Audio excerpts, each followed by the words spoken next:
Halo teman-teman, selamat datang kembali di channel horor Mata Gaib. Tempatnya cerita-cerita misteri, kisah nyata, dan urban legend yang bikin bulu kuduk purinding. Malam ini, aku bawain sebuah cerita yang sempat menggemparkan sebuah kampung kecil di Jawa. Tentang seorang lelaki yang katanya melakukan pesugihan demi hidup mewah, tapi justru berakhir mati dengan cara yang sangat mengerikan, bahkan melibatkan adik kandungnya sendiri. Gimana bisa hal itu terjadi? Siapkan nyali kalian, matikan lampu, dan jangan skip videonya sampai habis. Karena cerita ini bukan cuma menyeramkan, tapi juga bikin kalian mikir dua kali kalau mau cari jalan pintas kekayaan. Di sebuah kampung kecil di Jawa, suasana biasanya tenang dan sederhana. Orang-orang hidup seadanya. Sebagian besar bertani, sebagian lagi bekerja serabutan, dan ada juga yang merantau. Namun beberapa waktu terakhir, kampung itu mulai sering membicarakan satu nama, Dharma. Lelaki berusia sekitar 35 tahun itu tiba-tiba saja berubah hidupnya. Dulu dia hanyalah orang biasa, kehidupannya pas-pasan, bahkan kadang sering ngutang di warung tetangga. Tapi entah sejak kapan, semua itu berbalik 180 derajat. Dalam waktu singkat, Dharma punya rumah besar yang mewah untuk ukuran kampung. Cat temboknya selalu baru, lampu-lampu di terasnya terang menyala, bahkan ada mobil hitam mengkilap yang parkir di halamannya. Padahal orang-orang tahu, Dharma nggak punya pekerjaan tetap. Dia bukan pedagang, bukan pegawai, bukan juga perantau yang pulang bawa duit. Warga mulai bertanya-tanya dari mana semua kekayaan itu datang. Awalnya orang-orang hanya bergosip pelan. Di warung kopi dekat masjid, para bapak suka nyeletuk. Heran aku, kerja apa tuh si Dharma? Tiba-tiba kaya gitu aja. Yang lain menjawab sambil nyerobot kopi. Ya mungkin dapat warisan kali, tapi cepat-cepat disanggah oleh yang lain. Warisan apaan? Wong keluarganya miskin semua. Nggak ada tanah luas, nggak ada sawah. Paling-paling cuma rumah reot di pinggir kali. Obrolan semacam itu makin sering terdengar. Bahkan ibu-ibu di sumur juga suka bisik-bisik kalau lagi nyuci baju. Namun lama-kelamaan, gosip itu berubah jadi sesuatu yang lebih seram. Beberapa orang bilang kalau mereka pernah lihat Dharma pergi ke hutan tengah malam. Hutan itu letaknya di belakang kampung, agak jauh dari pemukiman. Dan memang dikenal angker sejak dulu. Di dalamnya ada pohon beringin tua yang besar banget. Batangnya bisa dipeluk 5 orang dewasa baru ketutup. Orang-orang tua di kampung selalu melarang anak-anak main ke sana, apalagi kalau malam, karena katanya tempat itu jadi sarang makhluk gaib. Ada seorang bapak yang pernah pulang dari ronda lewat jalur belakang, dan dia bersumpah kalau melihat Dharma bawa bungkusan kain putih menuju hutan.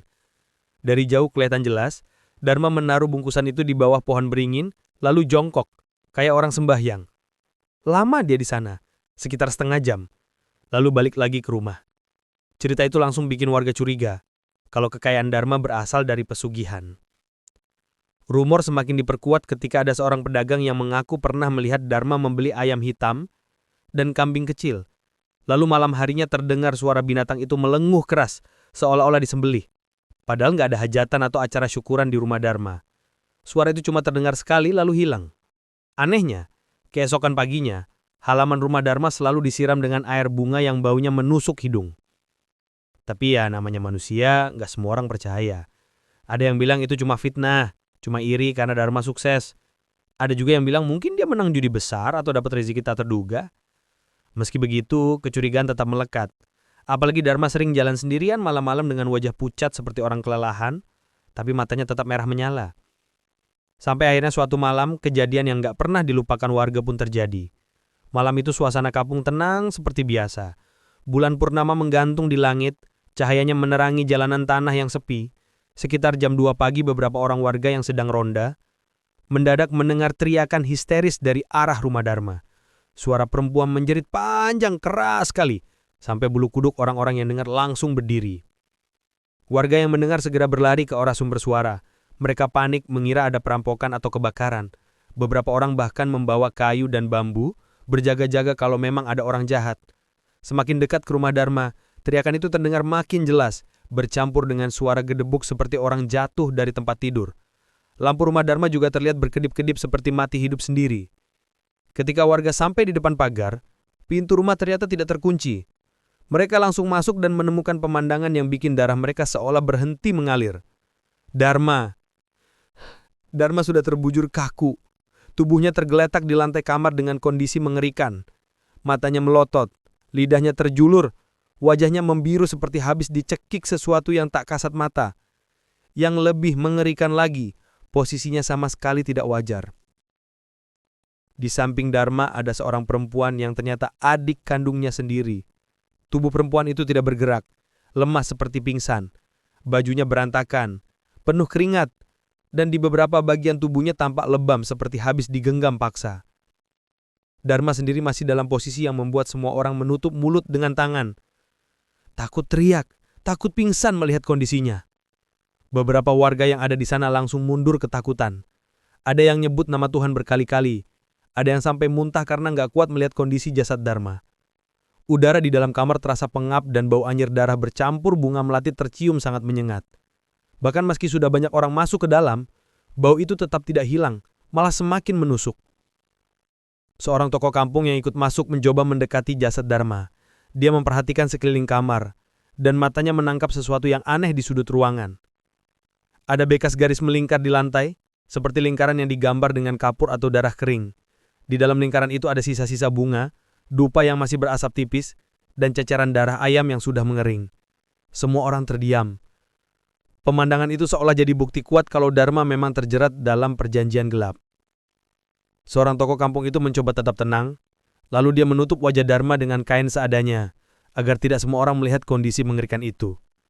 Namun justru setelah wajahnya ditutup, terdengar suara aneh dari arah jendela. Suara tawa kecil, lirih, seperti suara laki-laki tua yang sedang mengejek. Beberapa orang langsung menoleh ke arah jendela, tapi tidak ada siapa-siapa di luar. Yang terlihat cuma bayangan bulan purnama yang menyinari halaman. Suasana semakin mencekam. Warga yang tadinya berani masuk, satu persatu mulai keluar, tidak kuat dengan hawa dingin yang tiba-tiba menusuk tulang. Beberapa orang perempuan di luar rumah menangis histeris, mendengar kabar bahwa Dharma mati dengan cara yang mengerikan. Ada juga yang berdoa keras-keras berharap roh jahat tidak ikut mengganggu mereka. Malam itu, kampung benar-benar kacau. Tidak ada yang bisa tidur tenang setelah melihat kejadian tersebut. Orang-orang hanya bisa saling berbisik dan menebak-nebak. Apakah ini benar balasan dari pesugihan yang diambil Dharma? Yang jelas cara kematian Dharma begitu ganjil, begitu mengerikan sampai membuat semua orang percaya bahwa gosip yang selama ini beredar ternyata bukan sekedar omongan kosong. Malam itu suasana kampung berubah jadi kacau. Jeritan perempuan yang terdengar dari rumah Dharma seolah membangunkan hampir separuh warga. Mereka datang berbondong-bondong dengan rasa penasaran bercampur takut. Ketika pintu rumah terbuka dan cahaya lampu redup dari dalam menerangi wajah-wajah yang berdesakan, pemandangan mengerikan yang mereka saksikan membuat sebagian langsung menutup mata. Sebagian lagi menjerit ketakutan, bahkan ada yang kakinya langsung lemas dan hampir jatuh. Dharma ditemukan tergeletak di lantai kamar dengan posisi yang benar-benar tak masuk akal. Badannya kaku, seperti kayu, tapi masih menempel erat dengan tubuh adik perempuannya sendiri. Nafasnya sudah tidak ada, wajahnya membiru, matanya melotot besar, dan lidahnya menjulur panjang. Yang membuat bulu kuduk makin berdiri. Di bagian lehernya terlihat seperti ada bekas jari-jari besar yang menekan kuat, tapi jelas itu bukan tangan manusia biasa. Bentuknya terlalu panjang, terlalu dalam, seolah-olah ada sesuatu yang menggenggam lehernya dari dunia yang tak terlihat. Adiknya yang masih muda hanya tergeletak lemas. Tubuhnya pucat pasi, keringat dingin membasahi seluruh kulitnya, dan beberapa bagian tubuh penuh dengan lebam keunguan. Seperti ada sesuatu yang memegang dan mencengkramnya kuat-kuat. Dia pingsan, tak sadarkan diri, bahkan sempat dikira sudah meninggal juga karena tubuhnya begitu dingin. Suara tangis pecah di dalam rumah itu. Beberapa perempuan langsung histeris, menjerit memanggil nama Tuhan, sementara para laki-laki mencoba menenangkan keadaan, meski wajah mereka juga pucat ketakutan. Seorang tetua kampul akhirnya berusaha masuk lebih dekat. Dengan hati-hati, dia mencoba memeriksa kondisi jasad Dharma. Namun setiap kali dia mendekat, hawa dingin aneh langsung menyeruak, menusuk tulang, membuat bulu kuduk berdiri. Udara di kamar itu seperti berubah berat, sulit bernafas, dan bau amis bercampur anyir darah menyengat begitu kuat. Beberapa orang bahkan menutup hidung dan mulut dengan kain karena tidak tahan dengan baunya. Anehnya, meski warga sudah mencoba menaburkan bunga dan menyiram air kembang di dalam rumah, bau itu tetap tidak hilang. Malah semakin pekat, semakin menusuk, seakan-akan bau kematian itu sengaja ditinggalkan untuk mengingatkan mereka. Kejadian itu membuat warga benar-benar panik. Tidak ada yang berani terlalu lama di dalam kamar. Mereka hanya berani melihat dari pintu atau jendela, lalu buru-buru mundur. Bisikan-bisikan mulai terdengar di antara kerumunan. Ada yang berkata kalau ini sudah jelas-jelas kutukan pesugihan. Aku sudah bilang, harta Dharma itu nggak wajar. Pasti ada tumbalnya, ucap seorang bapak gemetar. Yang lain menimpali, lah benar, kalau dia nggak bisa bayar tumbal, keluarganya yang jadi korban. Lihat tuh adiknya, kayaknya sudah dipaksa jadi bagian perjanjiannya. Sementara itu, di luar rumah, suasana semakin mencekam. Angin malam bertiup kencang. Pohon bambu di sekitar rumah bergesek-gesek menimbulkan suara nyaring yang menakutkan.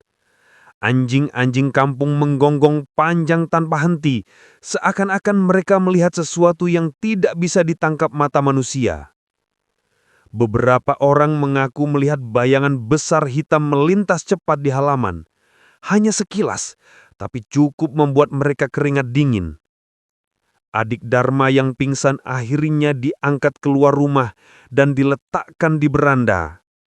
Seorang ibu mencoba menyiram wajahnya dengan air agar sadar, tapi tetap saja matanya tidak terbuka. Nafasnya pelan sekali, hampir tak terdengar, dan tubuhnya terus gemetar meskipun udara malam terasa dingin. Seolah ada sesuatu yang masih menempel padanya, sesuatu yang tak mau melepaskan. Salah satu tetua kampung mencoba mengaji dan membaca doa di dekat jasad Dharma. Namun bukannya tenang, suasana malah semakin aneh. Lampu di ruang tamu tiba-tiba berkedip-kedip padahal listrik tidak padam.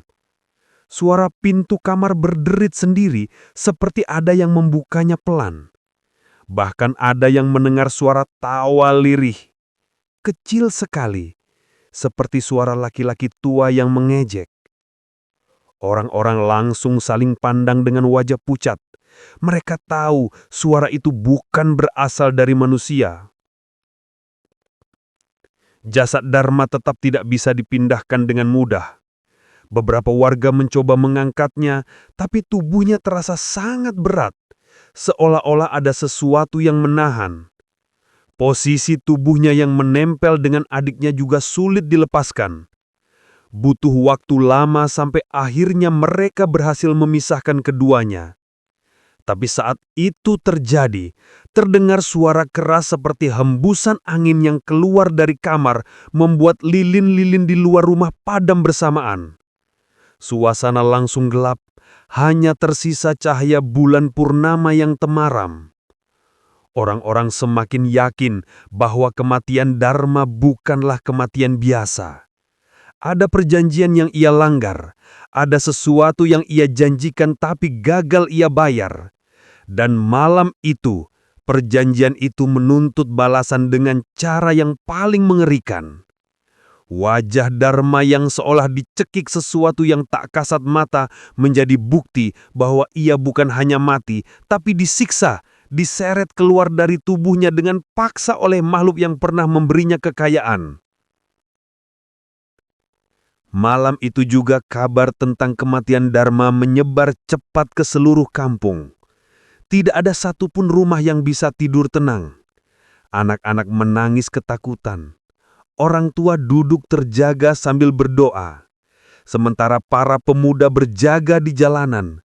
Suasana seolah sedang berkabung, bukan hanya karena satu orang mati, tapi karena matinya begitu ganjil, begitu menakutkan, seolah jadi peringatan bagi siapapun yang mencoba mengambil jalan pintas lewat pesugihan. Beberapa orang berani bercerita bahwa sebenarnya mereka sudah sering melihat tanda-tanda aneh dari rumah Dharma jauh sebelum malam itu. Ada yang mendengar suara gamelan dari dalam rumah saat tengah malam, padahal jelas-jelas tidak ada yang punya gamelan di sana. Ada pula yang pernah melihat sosok hitam besar berdiri di atap rumah Dharma, matanya merah menyala, mengawasi siapa saja yang lewat. Dan anehnya, setiap kali ada kejadian aneh itu, besoknya Dharma selalu terlihat membeli barang mewah baru atau menghamburkan uang di warung. Kini semua tanda itu seolah menyatu dalam satu jawaban, pesugihan. Warga semakin yakin kalau kekayaan Dharma bukanlah hasil kerja keras, melainkan hasil dari perjanjian gelap. Dan malam kematiannya menjadi bukti bahwa semua itu memang nyata. Bau amis bercampur anyir darah yang tidak kunjung hilang meski sudah disiram air kembang berulang kali menjadi saksi bahwa ada sesuatu yang tertinggal, sesuatu yang tak mau lepas dari rumah itu. Bahkan setelah jasad Dharma diangkat, bau itu tetap menggantung di udara, menusuk hidung siapa saja yang lewat di depan rumah. Malam itu berakhir dengan penuh ketakutan. Warga yang tadinya datang dengan niat menolong pulang dengan hati gemetar. Mereka membawa cerita masing-masing. Bisikan-bisikan yang makin lama makin jelas. Dharma sudah mati gancet. Mati dengan cara yang hina karena perjanjiannya sendiri.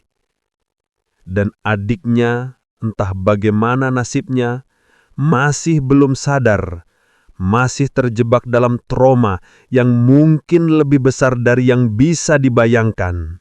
Setelah kejadian mengerikan itu, suasana kampung benar-benar berubah. Orang-orang yang biasanya ramah dan suka nongkrong di warung kopi, kini jadi pendiam. Nama Dharma tak pernah lepas dari obrolan warga, tapi selalu diucapkan dengan suara pelan, penuh ketakutan.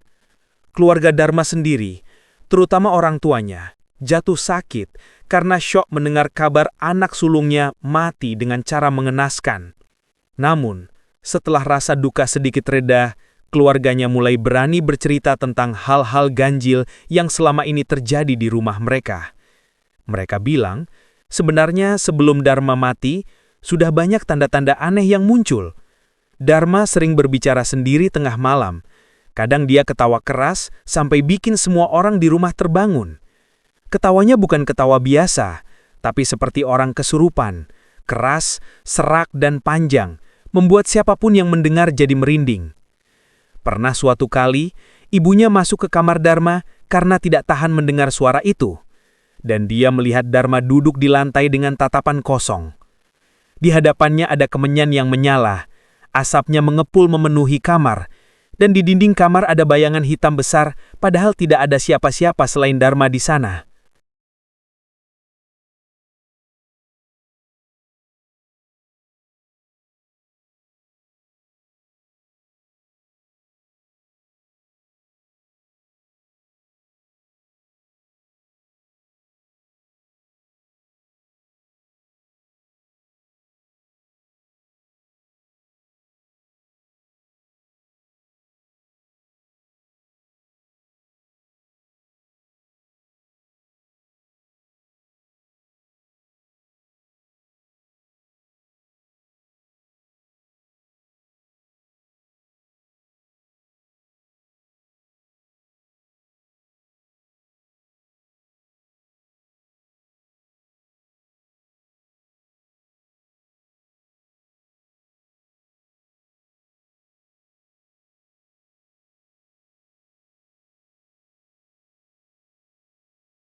Itu tadi kisah horor tentang pelaku pesugihan mati gancet dengan adik sendiri.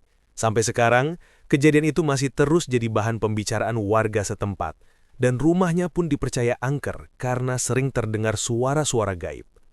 Dari kisah ini kita bisa belajar bahwa jalan pintas lewat pesugihan selalu ada harga yang harus dibayar.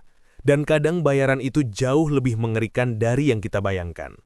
Kalau kalian punya cerita serupa tentang pesugihan atau pengalaman mistis lainnya, tulis di kolom komentar ya, siapa tahu bisa aku bawain di video berikutnya.